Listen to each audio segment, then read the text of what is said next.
Landfall कला सामुद्रिक झड़ फुंगवोंग पश्चिम Philippines Arora प्रदेश में लैंडफॉल करिछि टाइफून प्राय राति 9:10 रे लुजोन रो आरोरा निकट में लैंडफॉल करिछि आ लैंडफॉल बेले प्रबल वर्षा सहित 230 किलोमीटर बेगर पवन बहिथिला प्रभाव में समुद्र में 5 मीटर उच्चर जुआर मध्य आसीथिला तेबे फुंगवोंग प्रभाव में एबे जाए 2 जनकर मृत्यु होइथिबा सूचना रहिछि बात्या को आखिआगा रखी विभिन्न अंचलर 10 लाख रु अधिक लोकंकु पूर्वरु स्थानांतर करा जाइछि 300 रु ऊर्ध्व घरोई एवं अंतर्जातीय विमान उड़ान बातिल करा जाइछि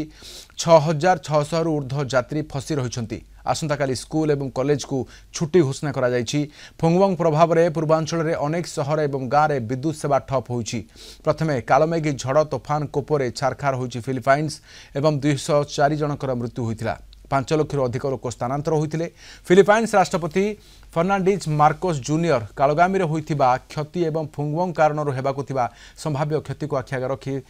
पूर्व देश में जरूरी स्थिति घोषणा करथिले फुंगवोंग हेउछि चलित वर्ष फिलिपाइन्स रे आसीथिबा 21तम झड़।